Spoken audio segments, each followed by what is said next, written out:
Okay, we will go ahead and get started. It is 2:56, and I'm flying between y'all and going to enjoy the rest of your afternoon. If y'all were in the last session, it was a packed house, and I know the hot topic this session, I think, was something with CR and it's been promoted. So I'm glad you're here to listen to our Title IV discussion today. And I do have two districts who are joining me. So you'll get to hear from them how they evaluate their Title IV activities and have some ideas to take back to your district after today.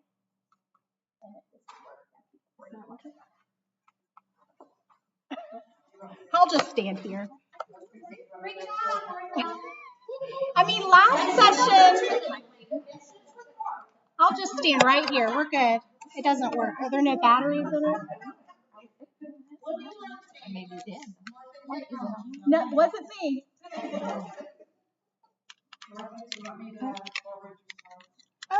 I'll just stand here and move through it. That's fine. Or you want to stand right here? Okay. Well, I'll have Peggy go through the slides for me. If you're in the last session, this is not as bad as losing connection to the screen, so we're good. We're in good shape. The clicker will. All right. So like I mentioned, we're going to have just a quick overview of Title IV. Look at some of the evaluation requirements that come along with this grant. We'll take a peek at logic models and making that connection with some real-world examples. And then we are going to end with taking a look at fiscal year 24 survey results and what those look like as a whole for our state. And then we will have district approaches with Lexington 1, I have Karen Cook here, and Spartanburg 7 with Brett Vaughn and Wanda Greenfield. So we'll hear from them at the end.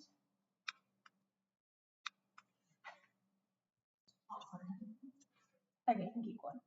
Okay, so is anyone in here, and we have such a small crowd, we can kind of talk amongst each other. Is anyone new to Title IV? New to Title IV? And what district are you from? Part 5, okay. And who in here has been working with Title IV maybe 3 years or more? Or veterans, I would say. Okay. All right, so this is just a review of the Title IV requirements, so what it covers. So Title IV provides students with an access to well-rounded education. There are those 3 content areas. We have our well-rounded education, and the second piece is to improve school conditions for student learning, and that will be that safe and healthy category. And then the purpose is to improve the technology or the use of technology to increase academic achievement and digital literacy of all students. So Title IV is flexible. There are many different types of activities you can have within Title IV, but the most important piece is to make sure that your story is clear. And a way to have a clear story of your Title IV funds is to have that logic model piece and your plan for your funding. Okay, so why evaluation matters? We want to get beyond compliance. So evaluation helps with compliance and improvement. So it ensures that our Title IV activities meet the federal compliance and then drive program improvement effectively. How do we know where to go if we don't have our data and our evaluation behind that? It helps with that decision-making support, and this piece is so important. I know that our last presenter, Anna Brink, was talking about getting to that table and having those discussions with your district leaders. And if you have the data to support what you're wanting to fund, you have what you need to really promote those great activities that Title IV can support. Because evaluation guides the decision making, and by identifying successful strategies and then discontinuing low impact. What can we get rid of? What can we shave off here? So, of course, return on investment. We've talked a lot about this. ROI is really where we're moving. We want to know, what matters and what we're spending our funding on, especially with some of these potential cuts and that sort of thing. We want to keep what matters. And lastly, the stakeholder communication helps districts communicate the impact and justify funding to all of your stakeholders effectively. So what the law requires, it requires in Title IV, you must have objectives, outcomes, and you must report. So Title IV statute requires the state to publicly report how funds are being spent across the 3 content areas, and then the progress toward those program objectives and outcomes. So as a state, we then need to ask the LEA to report on your Title IV activities, your outcomes, where has your evaluation led you. And so you must report that within that survey that we send out each year. So the law doesn't just ask, what did you buy? Yes, of course, we look at Title IV, what are you wanting to purchase? It's important to look at, though, what did you intend to change? And what evidence shows progress? That is what the law is asking you, is what are you changing? What are you implementing? Is it working? So where this shows up in practice. So you need to first determine your activities based on your identified needs. You need to write those high quality objectives and outcomes that would play into your logic models, and then continuously monitor and evaluate those objectives, and then lastly, publicly report those outcomes by filling out your survey. So by objective, we mean the goal the program hopes to achieve, right? You should have that goal in mind first before determining what you're going to be purchasing. And then, of course, your outcome, the end result measured after implementation. So you have to make sure that if you can't finish the sentence, we will know this worked when blank, right? Then your objective and outcome likely needs some revising. You need to make sure that you have those clear objectives and outcomes. So this might look a little different from what you do in your district. Everyone's logic models look different, but this is your basic refresher on logic models. So you have your inputs, and those are the resources, your activities, exactly what you're doing with those resources, your outputs, what you produce, and then your long-term outcomes. And within that, you can have your short-term outcomes, your results over time, and you are using the data and measurement to evaluate those pieces. So you could think of it like, this is what you do on this side, and then on the other side, how it ends up, right? Your results. So an example, this is an example from the well-rounded category. So an input could be those Title IV funds, instructional materials, and teacher time. And then an activity that you may see well-rounded, and we saw a bit of this within the state, the project-based STEM lessons, and then maybe teacher professional development to support that initiative for STEM and project-based learning. Your outputs here would be maybe the number of teachers you trained, maybe the number of STEM units delivered to students. And then your outcomes would hopefully be increased student engagement and improved performance on science benchmarks. And you would use, of course, your data and measurement. So looking at PD attendance records, lesson implementation logs, benchmark assessment results to determine if you met those outcomes. And you would want to have a measurable outcome. This is just a general idea of what you could be looking at, but you would want to have, increased science benchmarks by X%, right? And a clearly measurable outcome for that. So what evaluation looks like, and I'm sure we are all familiar with this, but you have to start with your baseline, right? Where are we now? So your prior science benchmark results, maybe your current instructional practices within your district, engagement indicators, and that sort of thing. And then that would come next is your activity. So, of course, making sure that you're implementing those project-based STEM lessons, providing that teacher professional development. And then, of course, your implementation check. Is it happening? Is the next step. So track the PD attendance records, review your lesson implementation logs, and look at the number of STEM units delivered to students to determine if you are actually implementing this program with fidelity. And then your outcome review would be then to examine student engagement evidence, looking at those science benchmark results, and lastly, reviewing those trends over time. So then you get to your decision point. When you've done all of these things, you know what you need to keep or change or discontinue. So are you going to continue the activity as designed? Are you going to maybe adjust some of the PD approaches and instructional approaches with the activity, or maybe refine some of your outcomes or some of those measurements for next year? So what the fiscal year 24 results suggest about your evaluation practices. This is that survey you all filled out recently on your Title IV 24 funds. So from this, we learned at the state level that districts are moving beyond implementation to measuring progress towards outcomes. We see it in those results. We have evaluation practices that vary by content area, and especially in well-rounded education. We see a variety of activities in well-rounded education. Most districts reported having some form of data or evidence to support their outcomes. And the focus is definitely shifting towards alignment and looking at the outcomes, measurements, and then your evidence.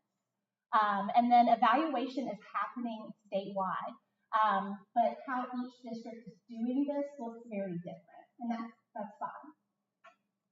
So with well-rounded education, what we saw in the survey was that activities were implemented across multiple instructional areas, including arts and STEM, literacy, and we saw advanced coursework in well-rounded education.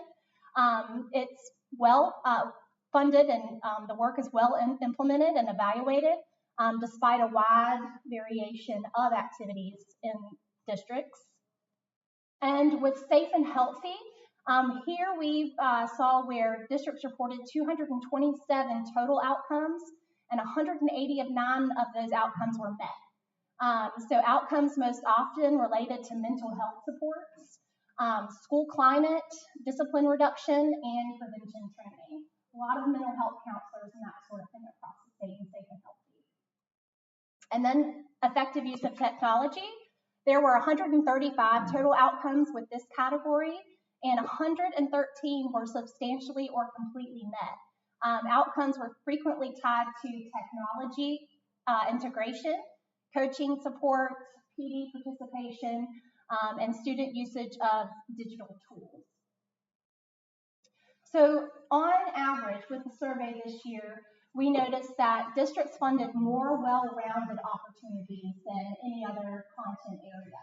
I think there's a lot of flexibility within that category and determining your justification for putting it there.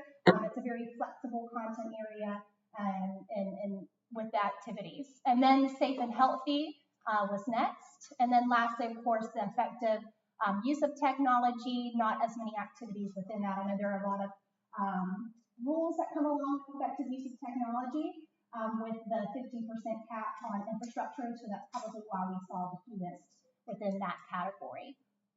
Okay. So we're going to get into our district spotlights next, but as they are sharing their evaluation practices with you and what their Title IV programs look like within their districts, I wanted to give you some questions that you can be thinking about while they are sharing. So specifically listen for, what outcome was intended, what did they measure to track progress, what evidence supported their conclusions, and what decisions were made, after they share their stories and what they've implemented. Are they continuing? Are they making some adjustments, or are they discontinuing anything? So there's no single right way, to plan and evaluate your activities. The goal is just clear alignment and having evidence to support what you're doing. Okay? And first we will have Lexington 1 with Karen Cook. Thank you. And I can progress for her, yeah.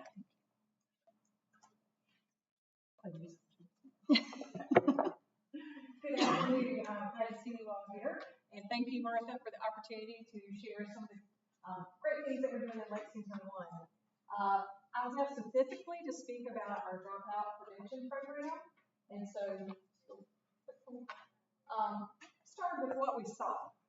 Coming out of COVID was very hard. As you all know, a lot of students kind of just slid into the background, kind of got forgotten, left behind. Some got so used to being at the house and just didn't want to come. So what we're seeing is this is our graduation rate. It had been hovering around 90, and in 21-22 it dropped to 88%. So we saw a drop in the graduation rate, and then we saw our dropout rate going up. It had been hovering around 0.6, and it went up to 0.9, and then it went up again the next year and the next. So we were seeing a trend that we wanted to reverse. And so we were like, how are we going to do that? Okay. Our Department of Assessment and Accountability, they do a great job of providing us with data. There's a lot of ways that we can go in and look at different things. And this is pulled from our data dashboard within the district. We were able to track children based off of not being, scoring not met on SC Ready in 8th and 9th grade and failing 2 or more core subjects in first semester, or a child who their credits were not on track to graduate on time, or they were not on track for grade level promotion. And so we were able to look here, like 10th, 11th, 12th grade, and how many students we had that were not on track. Total, we had 584 students who were not on track to graduate on time. We are a district of about 27,000 students total, just to give you a little perspective, but still, 584, that's a lot. We didn't want that number there that high. Were you ready? Well, You wanted me to? Yes. So, again, we know who these students are. We can flag them. This is an example here. This is a student, blacked out their name, but they're freshmen in high school. They're on this list and flagged because they had not met on SC Ready. So we can see how they're doing first semester, moving into second semester of this year. We failed geometry. We're not looking very good here in earth science. So we could identify the kids, but what do we do with that? Okay, Karen Cook's not trying to graduate on time, but what are we going to do for Karen Cook? Okay. So what we proposed was using some of our Title IV funds to create a partnership with Graduation Alliance. And so it specifically looks at at-risk students in grades 9 through 12. And we had 3 outcomes, our short-term, mid-term, and long-term. Short-term, we want to provide supports for students who are at risk. And we want those supports to include tutoring, credit recovery, advocacy, college and career planning, and technology resources for those students. Midterm, what we're hoping to see is an increase in students that were on track to graduate on time. And then our long-term outcome, we were hoping, is a reduction of the dropout rate and increasing our grade rate.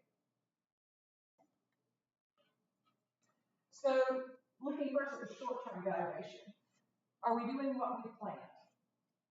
The graduation, each of our high schools has a graduation coach. If your schools aren't quite big enough or have a salary to, handle a graduation coach, just someone in your school counseling department tracks the number of students identified versus the number that are engaged with the Graduation Alliance platform.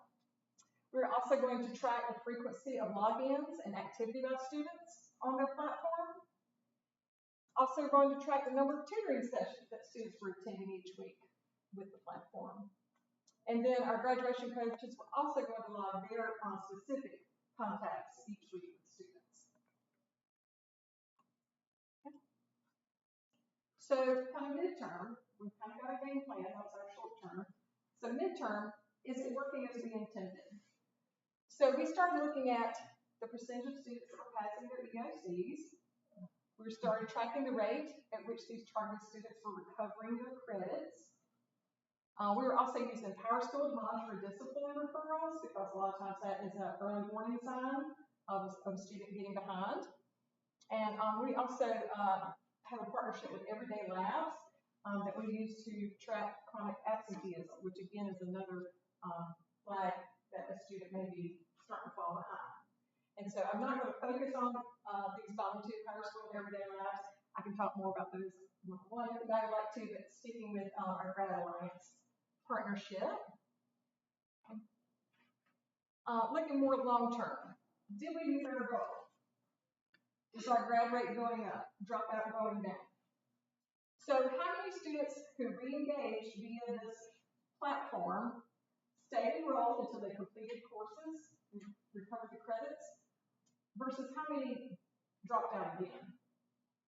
Also, how many program completers earned a college ready or career ready designation? And then we want to compare this cohort graduation rate against the control group's graduation rate.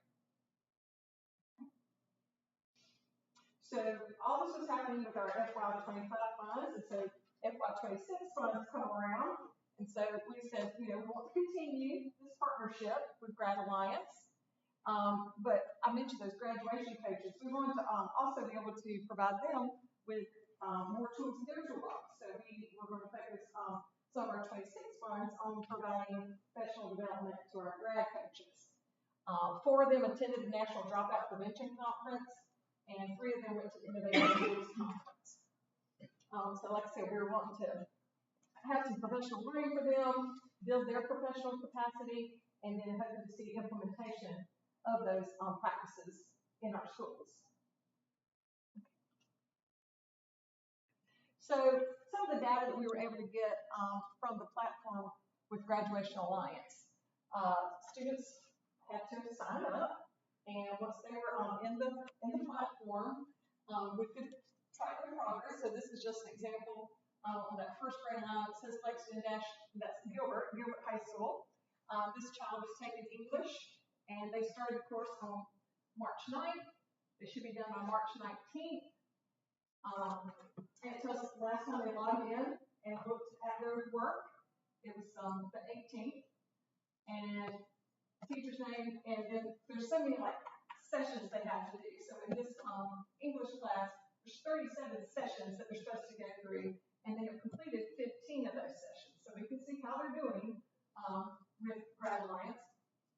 And right now their grade is 41. But there's also some good news. This student right here, White Hill High School, Fitness 5, they've been logging in. They've completed 20 of the 30 sessions for this course, and they have an A. So we can go in and follow this. There's also people on the other side with Grad Alliance who are tracking these students and seeing if you haven't logged in 3 or 4 days, they're going to reach out, touch base, hey, what's going on, how are you, that sort of thing. 2, from our side, graduation coaches can go in and look and see their students, and they also can reach out or provide assistance if the student needs it. Okay. Again, from the dashboard within Grad Alliance, we could see, this is in February this year, we had 11 students that were actively participating in the Grad Alliance platform. And you can see here across the grades, we had 3 9th graders, 2 10th, 3 11, 3 12. We could also see in here the weekly communication with the Grad Alliance tutors and that sort of thing. So we could see here they tracked for us how many times the student reached out. And so first student a little bit, the second student not at all, and this third one, this would be Karen. You know, more than all the time reaching out and asking hard questions. Okay, so in all, we had at this point we've had 33 students go through this process with Graduation Alliance, and we have 3 that are projected at the end of this year to graduate. Okay, so when we started this partnership with Grad Alliance, it was a 3-year contract, and these are the things that they were going to provide us. They were going to configure the web portal. They were going to work for enrollment for us, advertising, getting students registered. They were providing the tutors to provide the instruction. Those are all properly certified tutors. Coaching, online tutoring, case management, and this would cost us $150,000, and we would have slots for 30 students. So looking at how many students have graduated over the years, we had 12 graduate, and we had 15, and then it really dropped off in 2025 when we had 6. And this year, like I mentioned, we only have 3 that are projected to graduate through this partnership. And we have 13 active students right now. So like we have 30 slots, and if all 30 aren't full right now, only 15 are full. The other 15, they don't just go away for that month. We can push those to the next month. So the next month we would have like 45. Does that make sense? So like if your slots aren't full, you can save them for later. But we're only having about 13 active. So we're like, is it really, is the juice worth the squeeze? Is that saying it? Are we really, is this the best use of our funding? $150,000, is that the best use of funding? Are we making a large impact? For those students, yes, absolutely. We want to get them across the finish line, see them graduate. But also being good stewards of our fiscal dollars, we decided to amend the contract because we were never filling all 30 slots. So where are we putting this much money into this program? So we amended our contract this year, and we've amended it to 10 slots for $50,000 because it's about $5,000 a student. And we were just having so many vacant slots. We said, let's back up, let's reevaluate this. And so we amended our contract, and so that's freed up obviously some funds that we can use in another way within Title IV. Here's my contact information if you'd like to know more about that Grad Alliance partnership, or if you want to know more about Everyday Labs. That's another great tool you can use. Casey Calhoun is our executive director for high schools and post-secondary pathways. It's really his baby. He's the one that's from the district level going in on that dashboard and really tracking the students from the district level, and then working with the graduation coaches that I can talk to as well. Thank you, Karen. Synopsis of us. Okay.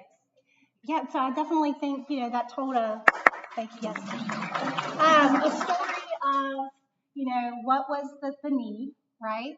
To, how are they going to spend the funding on that need, and then using $150,000 for something that wasn't really producing the return on their investment.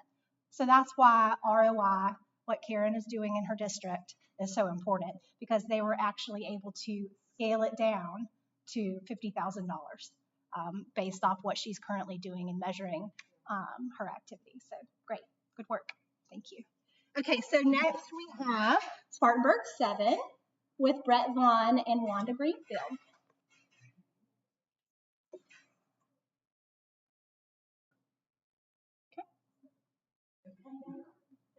So we just to kind of take that, you get the sometimes when talk about ROI and like the big picture items, and then we spend some time talking about professional development because it's something we're consistently doing. So how are we closely monitoring it for effectiveness and making adjustments, and how are we getting the return for investment? So in our Title IV plan, we after ESSA, we actually have gotten away from paying teachers to attend PD. Don't know if you had to do that, but it happened to us for a while.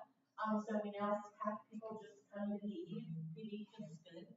But we are taking time to build capacity in our teacher leaders. So for us, our instructional technology facilitators that Wanda manages, and we have some teacher leaders in our district that we do want to honor them for planning and then offering PD throughout the summer and throughout the year. So our professional development side, our Title IV helps us with workshops, anything from Canva to helping they want mastery methodology, all of our different programs, to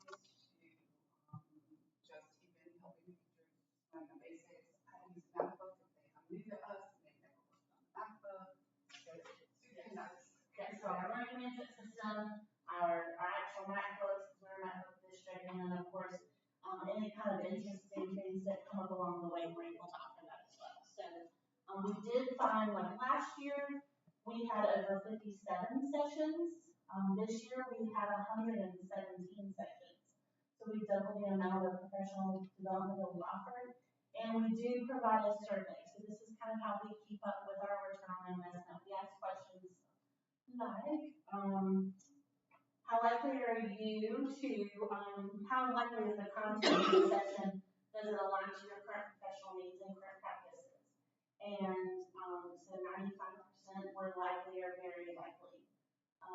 How likely are you in the presentation methods, did it help you understand the content? Of course, that's also about 95%. How likely was pacing and length? This one happened to be in another, very likely and somewhat likely at 95%. And then how likely are you to implement what you learned with another colleague? Like, this is worth extending this forward. So, and this one was also at 95%. I think this one was Canvas, so it was a super fun one for them to attend. So every single session that we do, we monitor. So if something starts to wane, we know that maybe we'll start doing that session. And then of course that helps us keep our refreshing our professional learning, and then also know what's more fun and not. So we're always excited about professional development, but I'm more excited about what Monica's going to share. Yes. Yes. To determine what we need also. And we do that across the board. Yeah, and I should have said that to start with. We have, in our district, we have 4 major priorities. So that, we really start with our district strategic plan that goes into our school plan, and all our plans are informed by those priorities. So when we turn in our any title plan that Leslie gets through most of them, all of them, then they're all very succinct to what's going on from the top. You know, everybody, including Mr. Stevens, our superintendent, is what we're doing and what it's connected to before we do it. So we get a lot of stakeholder feedback in advance, and then we implement from there. We also have a stakeholder committee that meets a couple of times a year to talk about what we're getting ready to do specifically with our federal stakeholder. We meet every month, but to talk about what we're doing with our plans each month, and that informs. So we share our stakeholder information there.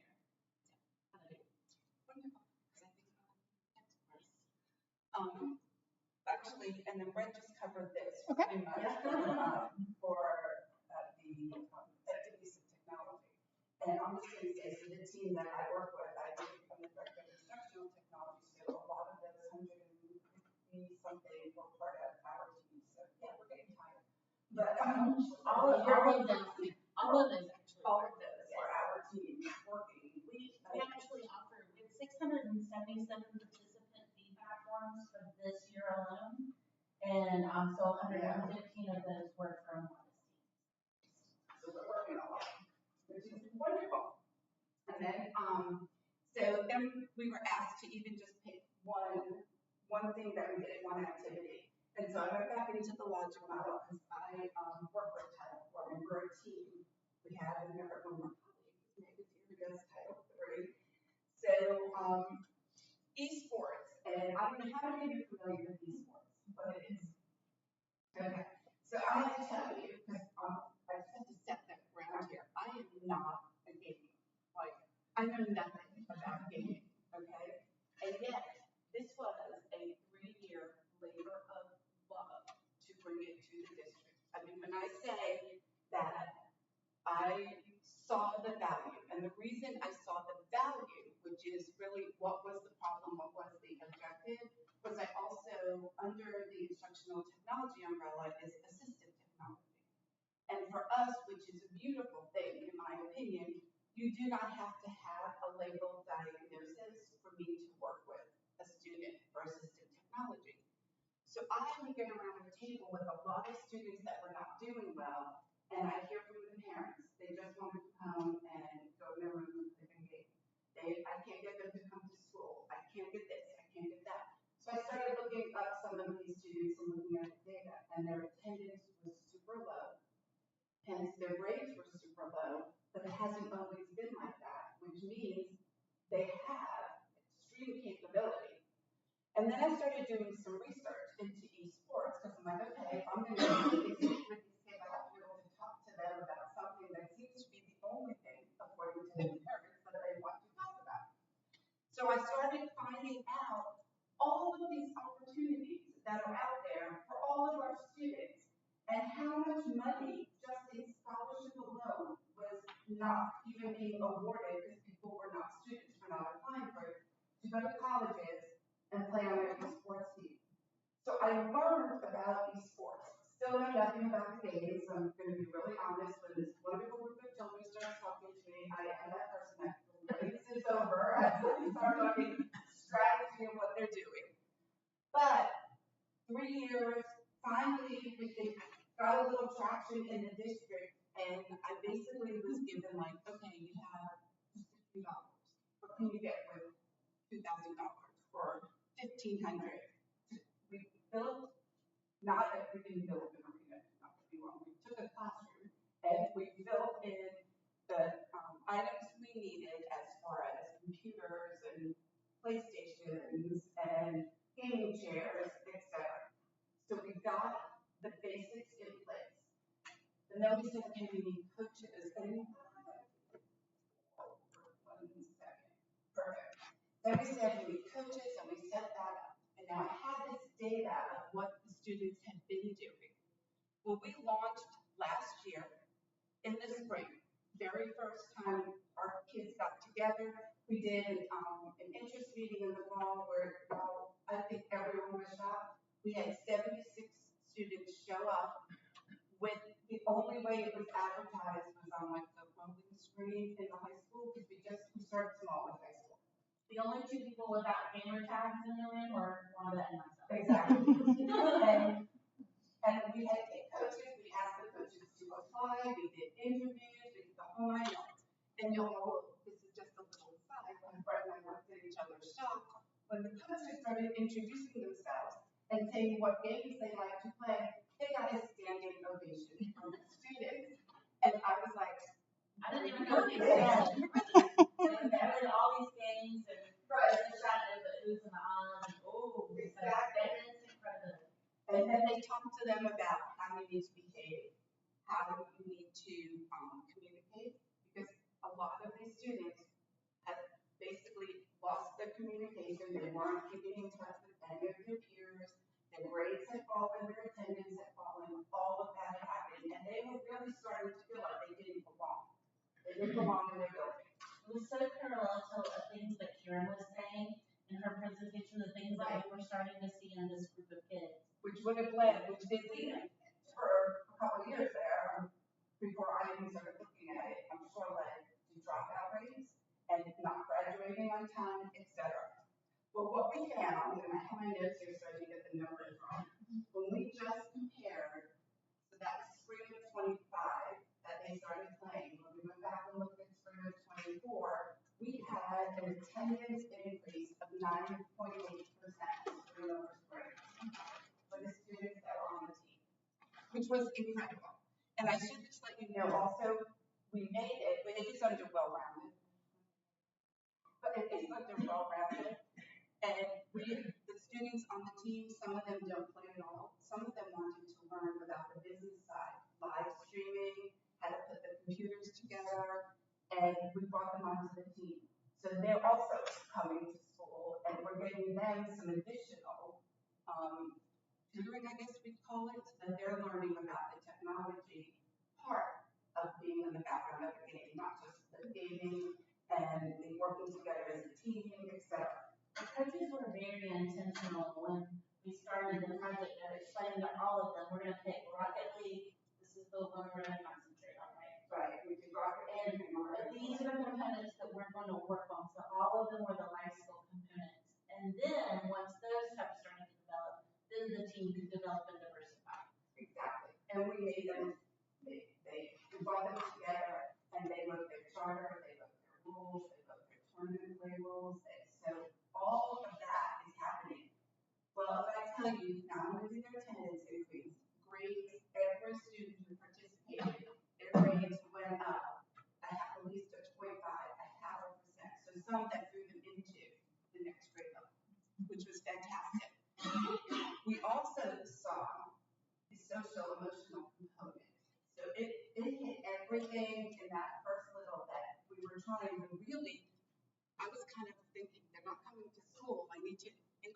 attendance, we know it affects grades. It was kind of this whole loop to the point where we've had parents say this was the best thing that ever happened to him or her.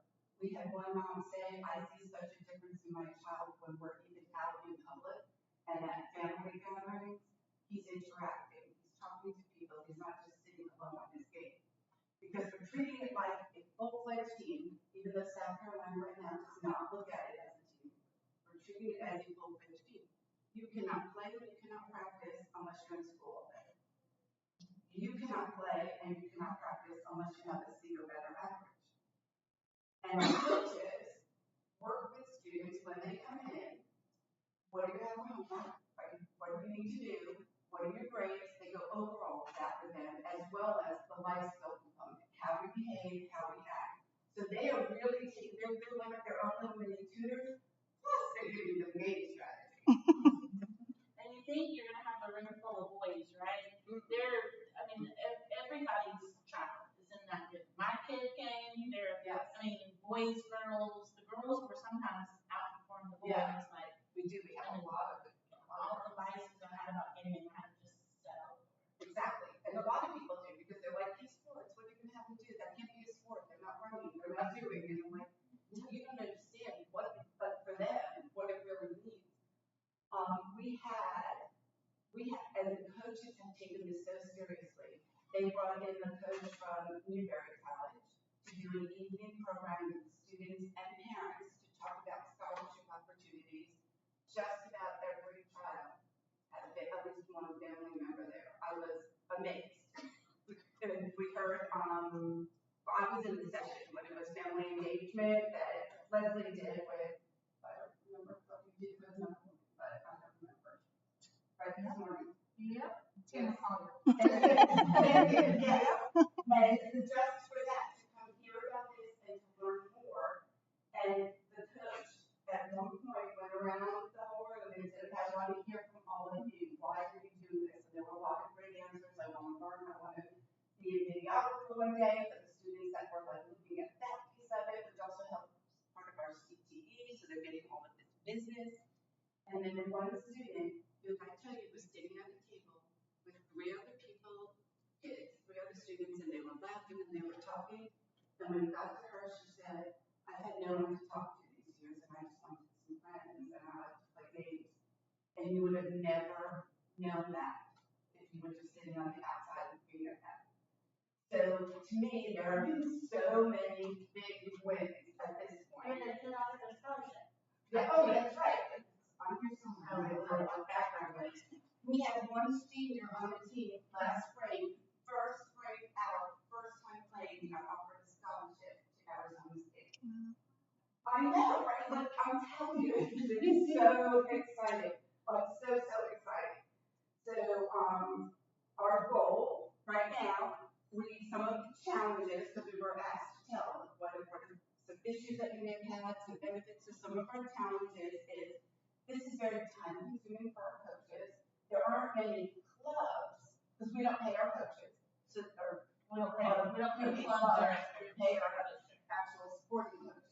And since this is not a recognized sport, it's not eligible. Right, in the district, they're not eligible. But we started at 2 afternoons a week, and the students asked for a third, which means they're coming to school more. So now our coaches are working Tuesday, Wednesday, and Thursday every single week after school. And we started at 3:45 to 5, and they asked for more time, so now they meet from 3:45 to 5:45. That's a lot on coaches. So some of the challenges I've got in process now, reaching out to businesses for volunteers, and we're looking at alternate ways to kind of increase other teachers in the high school to want to be alternate coaches so that the same lead coach doesn't have to be there every afternoon.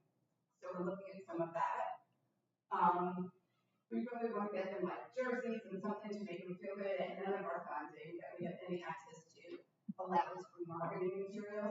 So I'm back out in the community trying to get someone to do that. Helping volunteers, I just told you about that. And then overall, we did not put, I would say,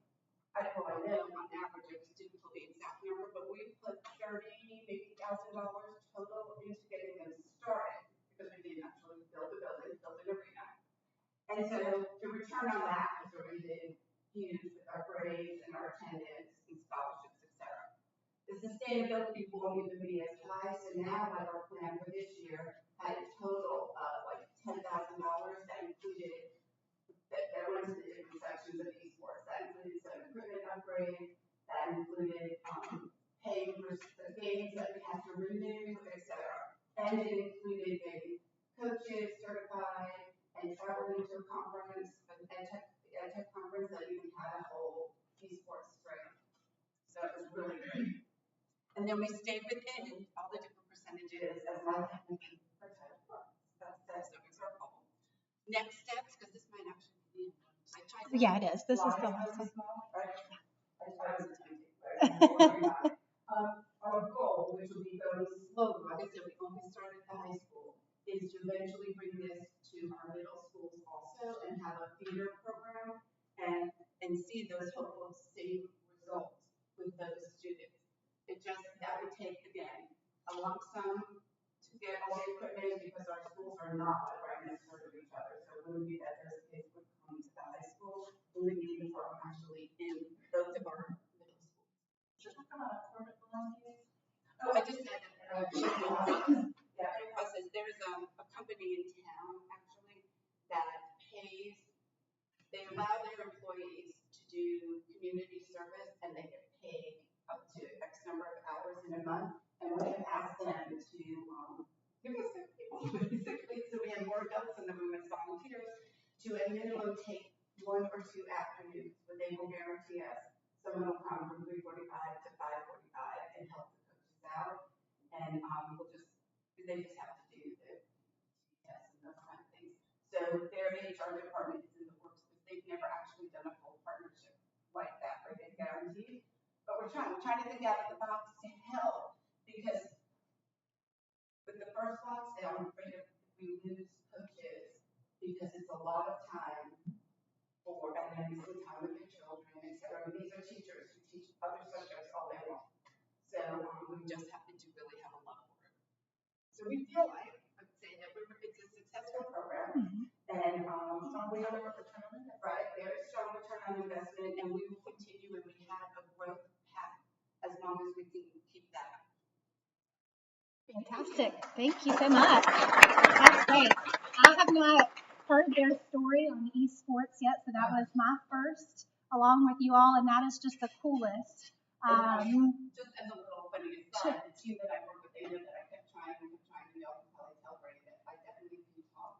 And when I finally said, we're going to get some money, and it's going to happen, one of the guys on the team said, you did filibuster, didn't you? You did not leave the room.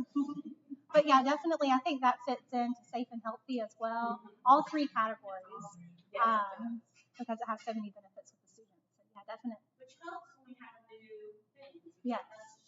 Yeah. Right. Because there was one point that Leslie left, that was part of it in year 1, because our original goal was that we were losing kids because they were not coming to school, they didn't have those contacts in school, and we put part of it into the safe and healthy little piece, because that was one of social emotional. Yeah, social emotional mental health was one of our goals. Yeah, that's fantastic. So, yeah. I remember us having conversations about this. So yeah, you can see it's working. Like I said, Title IV is flexible, right? Let's justify it, and you can most likely put it in your plan. Everyone on the instruction team, right? Everyone was probably like just I honestly didn't really get it until I went to the initial meeting, and that's when I was like, oh, okay, yeah. everything right here. So it's been, when I feel like we're love and just so nice to see, it's been amazing. And right now we are seeing those results, and I just hope they keep growing. And they have one in the season.